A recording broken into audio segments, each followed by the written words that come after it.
137 metros de largo, 23 metros de ancho, 3 niveles de altura total. Para muchos, estas son solo cifras en un texto antiguo. Para un ingeniero, son las dimensiones de un portaaviones moderno construido íntegramente de madera hace miles de años.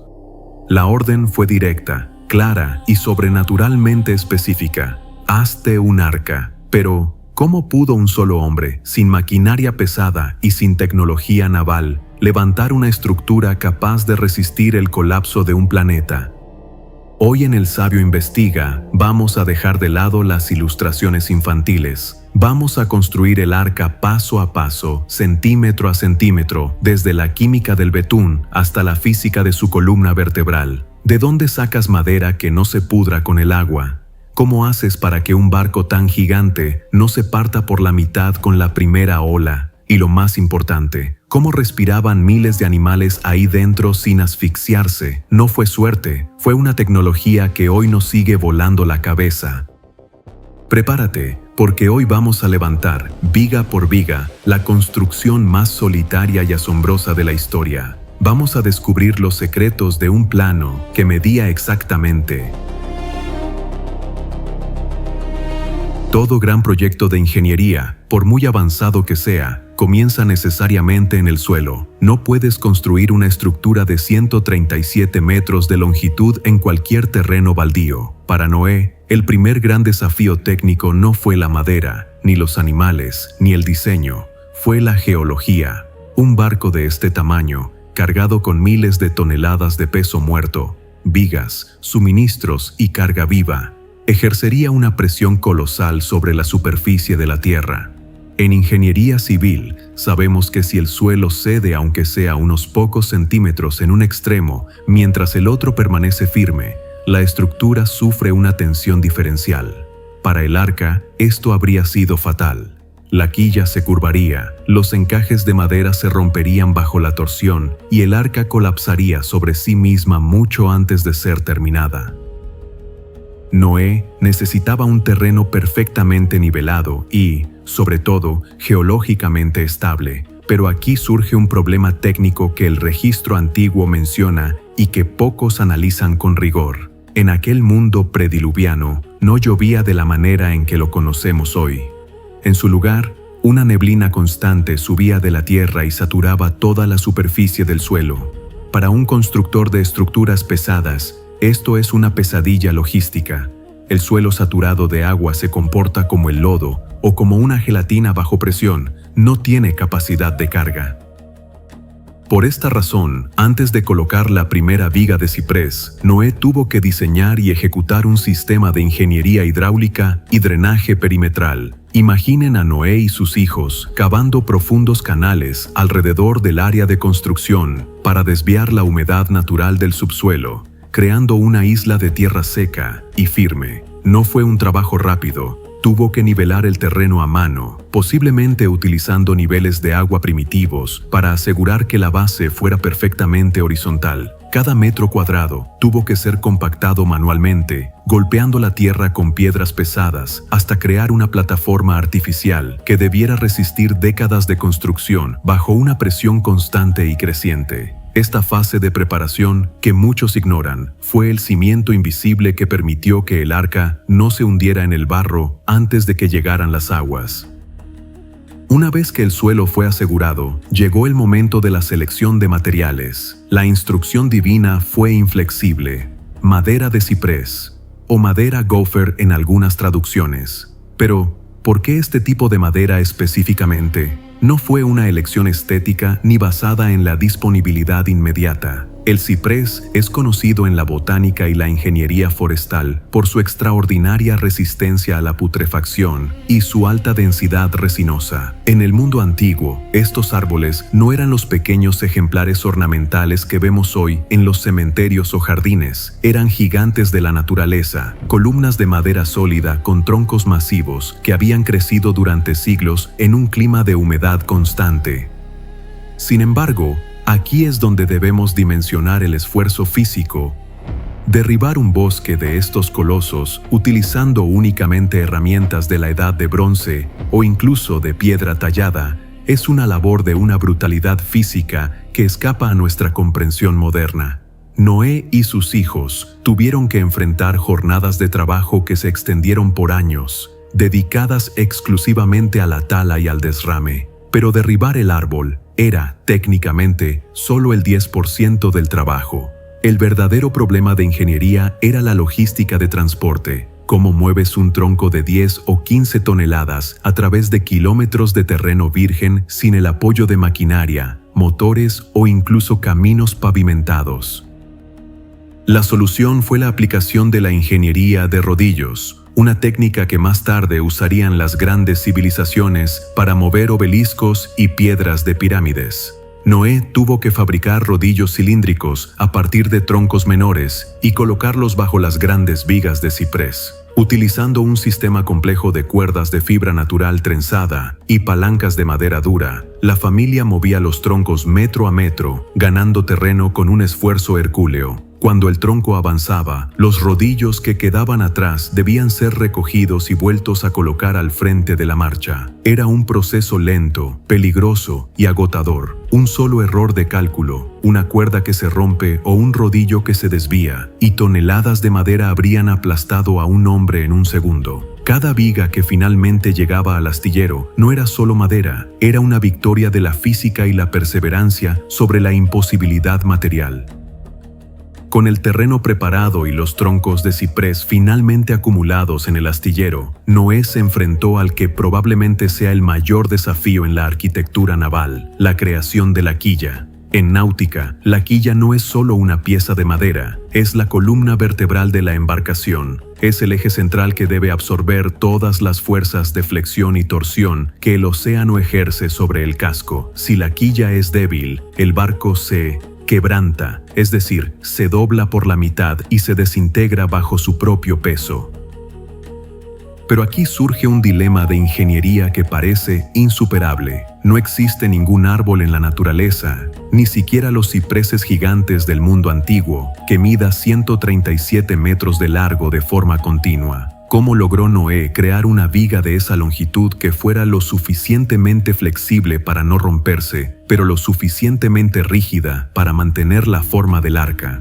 La respuesta reside en una técnica de carpintería de alta precisión llevada a una escala monumental, el encaje de rayo de Júpiter o uniones de muesca y espiga reforzadas.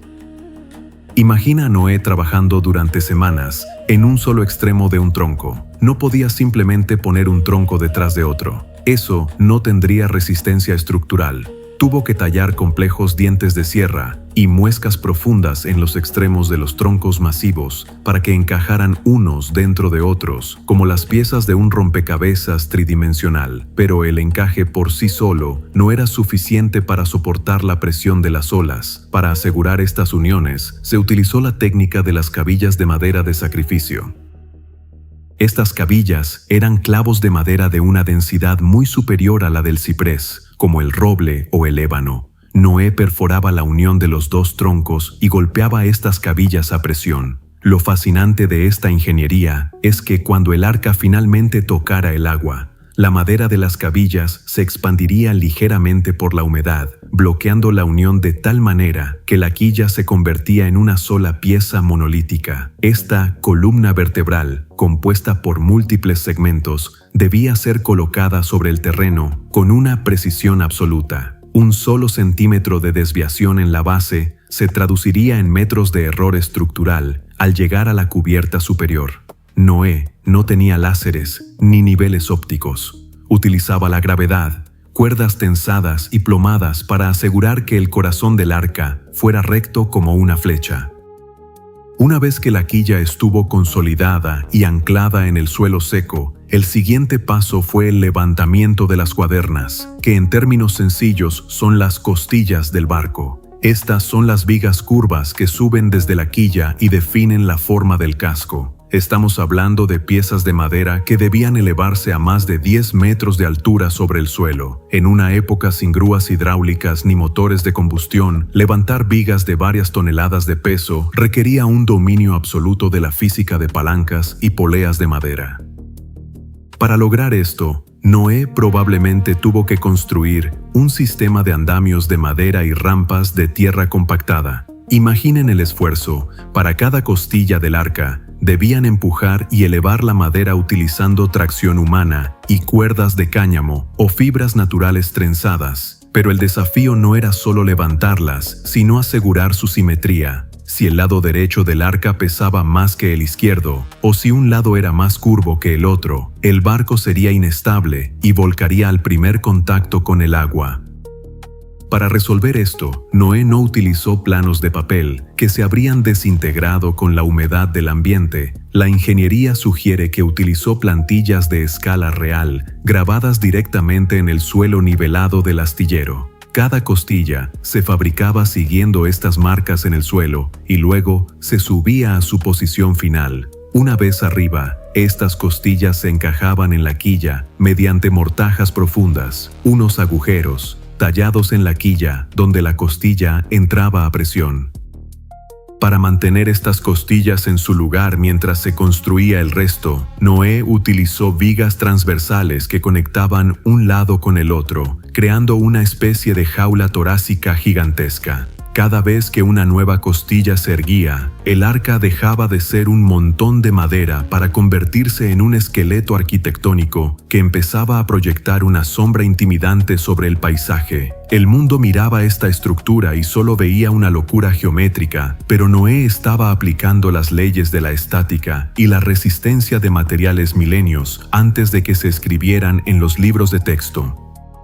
Con el esqueleto terminado, Noé procedió a colocar el forro exterior, las tablas que formarían la piel del arca. Pero una estructura de madera, por muy imponente que sea, tiene un punto débil fundamental. Es un material poroso y vivo. La madera se expande, se contrae y, lo más peligroso, absorbe agua. Si Noé simplemente hubiera unido tablas, la presión del agua a grandes profundidades habría filtrado cada unión, pudriendo la madera desde adentro y hundiendo la embarcación en cuestión de horas. La solución divina fue un blindaje químico que transformaría la madera en una superficie casi pétrea, brea por dentro y por fuera. Pero no debemos imaginar el betún como una simple capa de pintura negra. En la ingeniería antigua, este era un proceso de sellado térmico extremadamente complejo y peligroso. Noé tuvo que recolectar resinas naturales o hidrocarburos superficiales, comunes en las zonas de Oriente Medio, y calentarlos en grandes calderas hasta que alcanzaran un estado líquido viscoso y burbujeante. Aplicar el betún era una carrera contra el tiempo. Debía untarse sobre la madera mientras aún estaba a temperaturas altísimas para que el líquido penetrara en los poros del ciprés. Al enfriarse, el betún se polimerizaba, creando una capa impermeable que no solo evitaba que el agua entrara, sino que unía las fibras de la madera de manera estructural. Al aplicarlo también por dentro, Noé protegía las vigas de la humedad generada por la respiración y los desechos de los animales. Este proceso convertía al arca en un tanque hermético compuesto. La madera aportaba la flexibilidad necesaria para no partirse ante el golpe de las olas, mientras que el betún aportaba la impermeabilidad absoluta. Noé estaba fabricando esencialmente el precursor de la fibra de vidrio moderna, utilizando resinas naturales y fibra de celulosa. Fue un trabajo extenuante que cubrió miles de metros cuadrados. Cada grieta, cada unión de cabilla y cada poro de la madera fue sellado con una disciplina que solo alguien que sabe que su vida depende de ello podría mantener. Una vez que el casco estuvo sellado y el esqueleto exterior fue blindado con el betún, Noé se enfrentó a un desafío de ingeniería interna que hoy clasificaríamos como diseño de estructuras multiplanta de alta resistencia. No era simplemente dividir el espacio. Se trataba de construir 3 niveles capaces de soportar el peso de miles de toneladas de carga viva y suministros en un entorno dinámico, es decir, un barco que se movería violentamente. Para que los pisos superiores no colapsaran sobre los inferiores, Noé tuvo que diseñar un sistema de columnas y vigas maestras. Imaginen columnas de ciprés macizo, colocadas a intervalos matemáticos calculados, que bajaban desde la cubierta superior hasta la quilla. Estas columnas no solo sostenían el peso hacia abajo, con presión, sino que también servían como refuerzos laterales para evitar que las paredes del casco se comprimieran debido a la presión del agua externa. Cada columna debía estar perfectamente alineada con la columna del piso inferior para transferir la carga directamente al suelo estructural del barco. En el diseño de los pisos, Noé no pudo usar tablas delgadas. Cada piso era una plataforma de ingeniería en sí misma. Utilizó vigas transversales gruesas que se encajaban en las costillas del casco. Sobre estas vigas colocó tablones reforzados, probablemente unidos con el mismo sistema de cabillas que usamos en la quilla. Pero lo más fascinante es la estiba estratégica. Noé sabía que la estabilidad del arca dependía de su centro de gravedad. Si colocaba a los animales más grandes, como los elefantes o los rinocerontes, en el tercer piso, el arca se habría vuelto pesada de arriba, lo que en náutica significa que cualquier inclinación mínima de una ola habría hecho que el barco no pudiera recuperar su posición vertical y volcara. Por eso, el primer nivel, el más bajo, fue diseñado para ser el lastre del barco.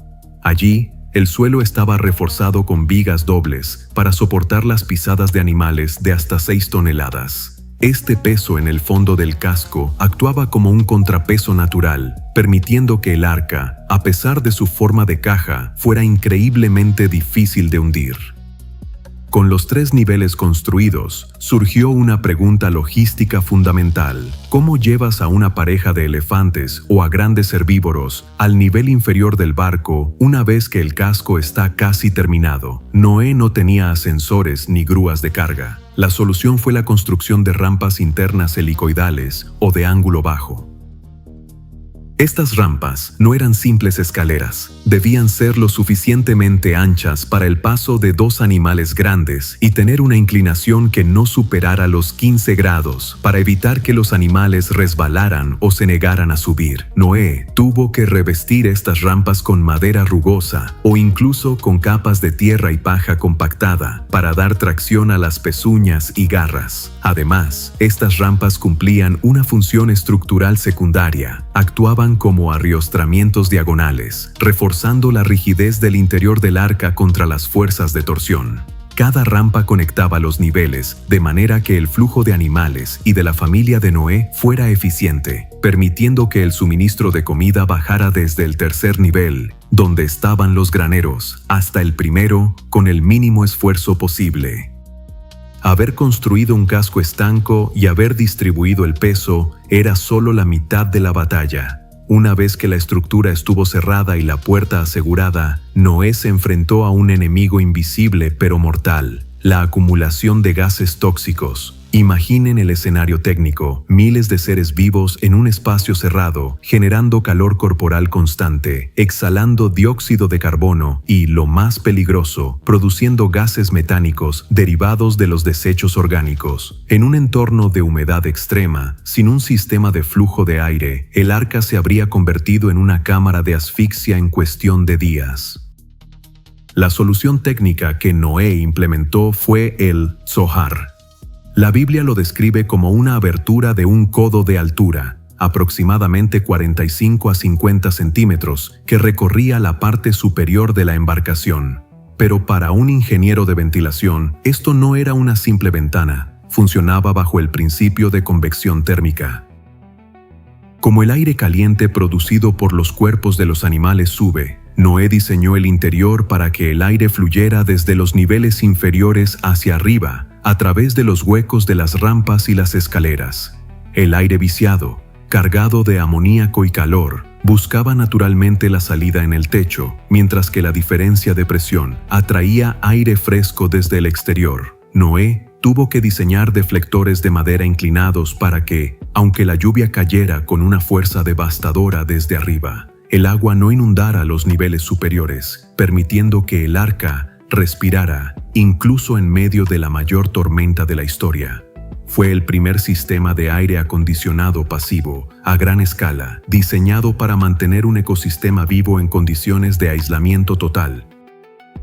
Si la estructura del arca fue un desafío de carpintería, el mantenimiento de la vida durante más de un año fue un desafío de ingeniería sanitaria sin precedentes. Muchos se preguntan cómo pudieron 8 personas gestionar los desechos de miles de animales en un espacio cerrado sin sucumbir a las enfermedades, al cólera o a la asfixia. Aquí es donde el diseño de los compartimentos, o nidos, revela una sofisticación técnica que va más allá de simples jaulas de madera. Para que la vida fuera sostenible, Noé tuvo que implementar lo que hoy llamaríamos sistemas de drenaje por gravedad. En lugar de suelos perfectamente planos, la lógica de construcción sugiere que los compartimentos de los animales grandes, situados en el primer nivel, tenían una ligera inclinación. Mediante el uso de rejillas de madera dura, probablemente roble o ciprés tratado con calor para aumentar su dureza, los desechos líquidos y sólidos podían ser dirigidos hacia canales centrales. Estos canales no eran simples zanjas, estaban profundamente sellados con múltiples capas de betún refinado para evitar la filtración de la acidez de la orina en las vigas estructurales. En ingeniería naval, la exposición constante de la madera a desechos orgánicos líquidos provoca una degradación acelerada de las fibras, lo que habría debilitado la quilla desde adentro. Noé tuvo que diseñar estos conductos para que los residuos fluyeran hacia tanques de almacenamiento o, mediante el uso de compuertas de presión, fueran expulsados por escotillas situadas por encima de la línea de flotación.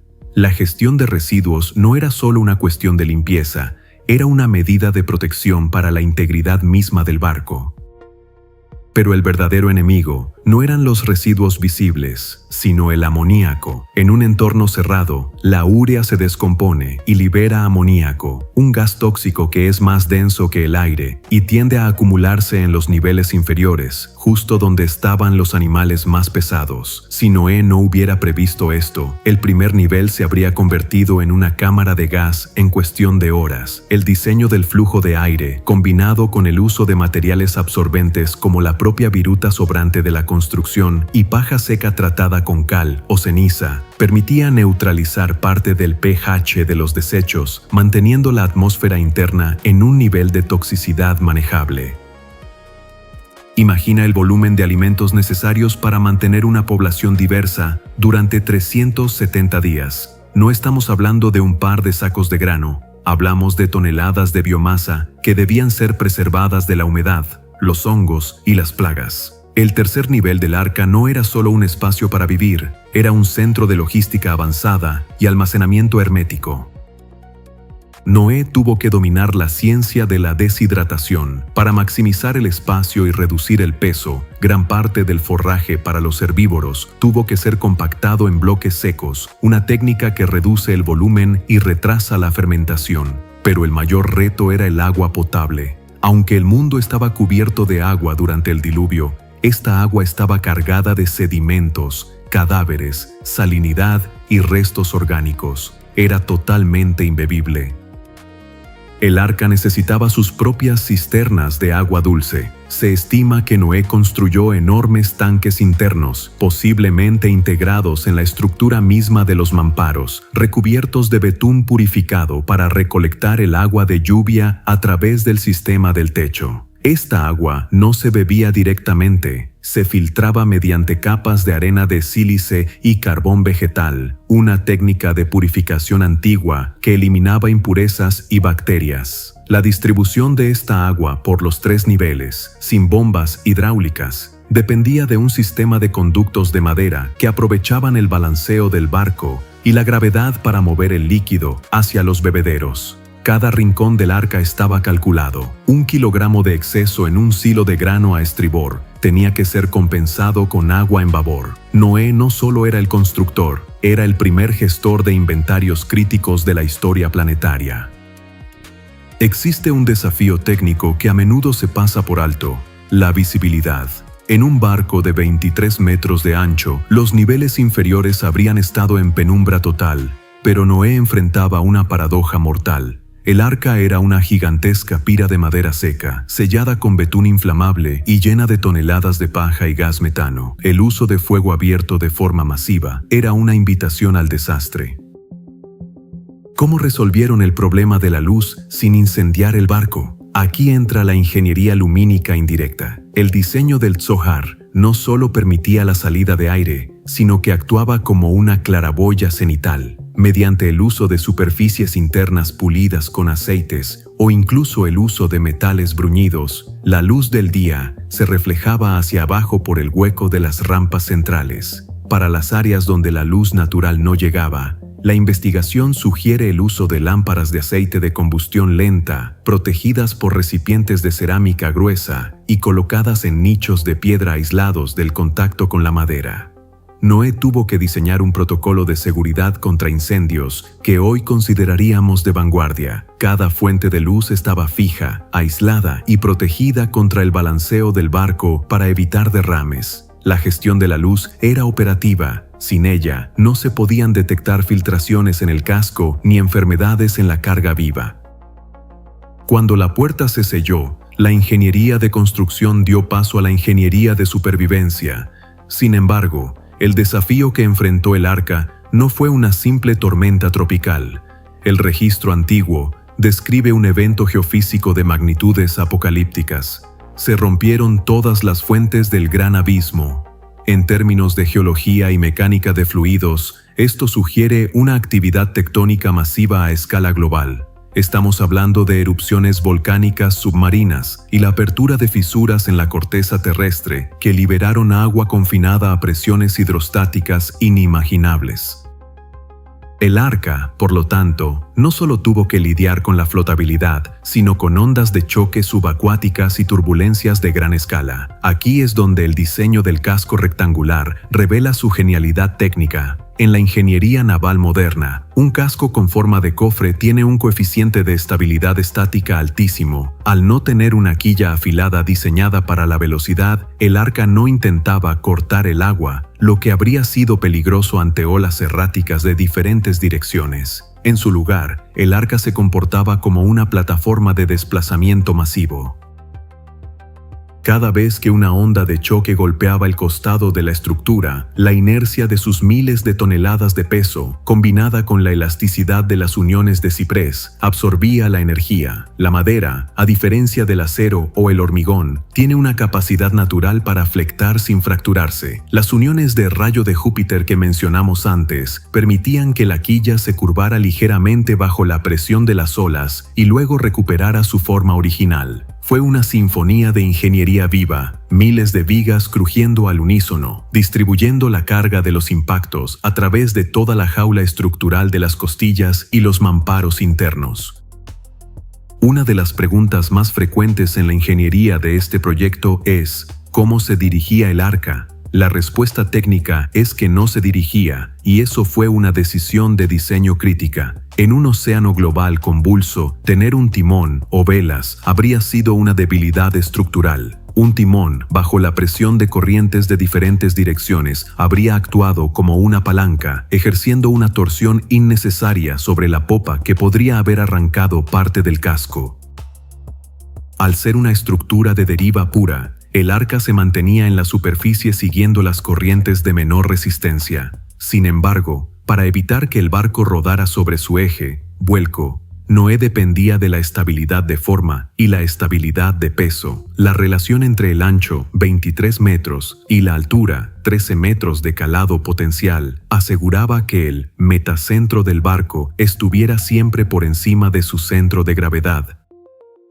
Incluso si una ola gigante lograba inclinar el arca hasta un ángulo de 30 o 40 grados, la enorme cantidad de agua desplazada por el lado inclinado generaba una fuerza de flotación correctiva inmediata. Era, desde el punto de vista de la hidrodinámica, una caja imposible de volcar. Noé diseñó un objeto que no necesitaba capitán, porque su propia geometría era su timón automático, manteniendo siempre la cubierta hacia arriba mientras el mundo debajo se desintegraba.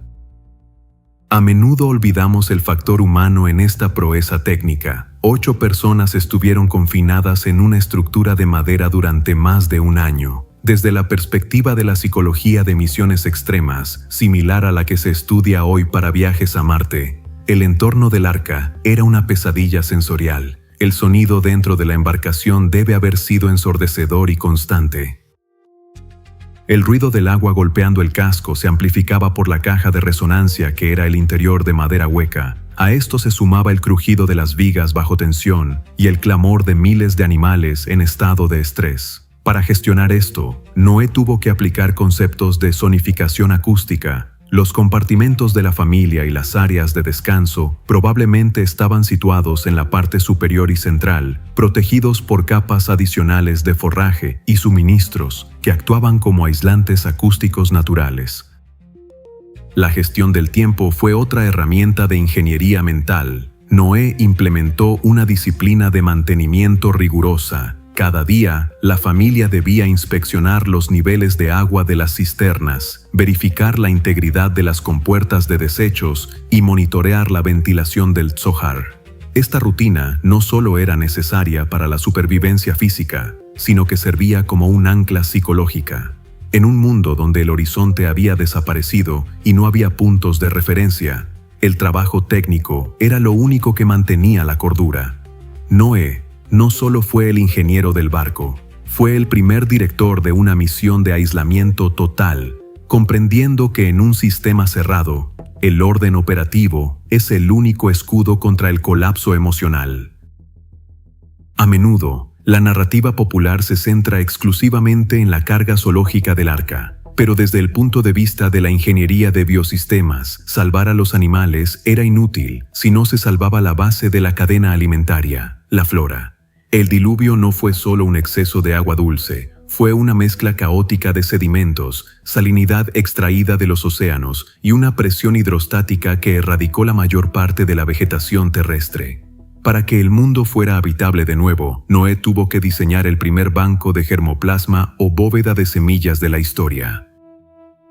La conservación de semillas en un entorno con un 100% de humedad relativa es un desafío técnico monumental. Si las semillas se exponen a la humedad constante dentro del arca, germinarían prematuramente o, peor aún, serían atacadas por hongos y moho, quedando estériles. Noé tuvo que aplicar una técnica de almacenamiento en atmósfera controlada. Utilizó vasijas de cerámica de alta densidad, cocidas a altas temperaturas, para reducir su porosidad.